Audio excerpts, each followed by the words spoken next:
প্রতিদিন যেরকম নিজেকে পরিষ্কার পরিচ্ছন্ন করে রাখি তেমনি আমাদের ঘর বাড়িকেও পরিষ্কার পরিচ্ছন্ন করে রাখতে হয়। তো হ্যালো এভরিওয়ান, সবাই কেমন আছো? সবাইকে শুভ সকাল।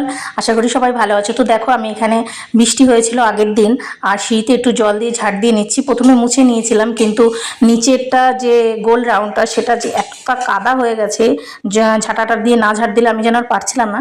তো ঝাড় দিয়ে নিচ্ছিলাম। আর আমাদের বাড়িতে অনেক সাঙ্গমাঙ্গ কুকুর আছে, বিড়াল আছে, ওরা হচ্ছে হাঁটে আর কুকুরগুলো শুয়ে থাকে। তো একটুখানি পরিষ্কার করে না নিলে নিজেরই যেন কেমন কেমন লাগে।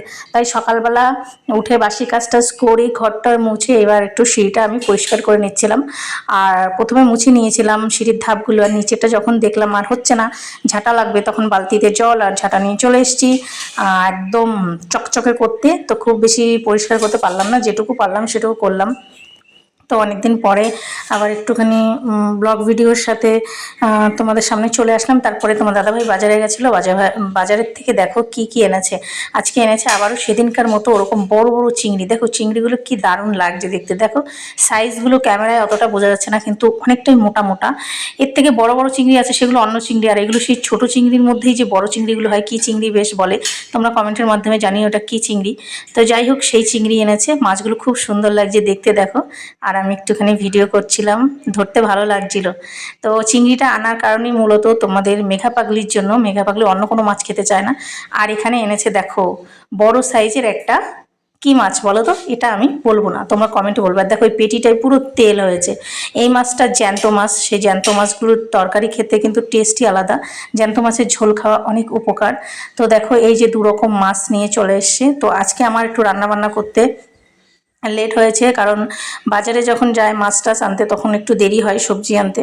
আর দেখো এবার আমি মাছগুলো, চিংড়ি মাছগুলো বেছে নেবো। আর এই মাছগুলো আমার ধোয়া হয়ে গেছে। তারপরে দেখো সবজি এনেছি। কি সবজি দেখো, দাদাভাই এনে আবার ব্যাগের থেকে বার করে দিয়েছে। আমি ফ্রিজের সেই বক্সটায় ঢুকাবো বলে নিজেই বার করে দিয়েছি। এখানে দেখো শাক এনেছে দুয়াটি। তোমাদের দাদাভাই শাক খেতে ভালোবাসে, তার জন্য যখনই যাক না কেন কিছু না কিছু শাক নিয়ে আসবে। পুরানোটা শাক আর একটা ফুলকপি আর ছোট্ট একটা সাইজের পেঁপে। আর দেখো এখানে ঝিঙে এনেছে। সবজি কিছুটা ঘরে ছিল, তাই সবই মোটামুটি কোনো রকম অল্প অল্প করে এনেছে। আর দেখো এখানে উচ্ছে। তো উচ্ছেটা বেশ ভালোই লাগে। আর ভেন্ডিগুলো দেখো একদম কচি কচি। তো কারা কারা ভেন্ডি সেদ্ধ খেতে ভালো লাগে? আমার যখন একদম কচি ভেন্ডি থাকে না, সবুজ সবুজ থাকবে ভেন্ডিগুলো, ওই ভেন্ডি খেতে খুব ভালো লাগে। আর পটল ভাজা তো ভালোই লাগে ডালের সাথে, বা এমনি পটল ভাজা। তো সবজিগুলো কেমন, মানে তোমরা কারা কারা এরকম কি কি সবজি খাও একটু আমাকে কমেন্টে জানাবে। আর এখানে এনেছে গাঠি কচু। এগুলোকে অনেকে কচুরমুখী বলে, অনেকে গাঠি কচু বলে, আমরা গাঠি কচু বলি।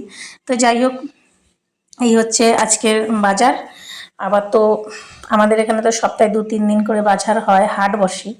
আর এমনি তো রেগুলার সবজি পাওয়াই যায়। তো তারপরে দেখো রান্নাবান্না করে খাওয়া দাওয়া করে বিকালে একটু বসেছিলাম আমি সিঁড়িতে। তো আমি আর মেঘা তো একটুখানি সিঁড়িতে বসে পাগলির মতো কী খাচ্ছি বলো তো? চানাচুর ভাজা। বিকাল হলে একটু যেন মন চায় কিছু ঝাল ঝাল খাই।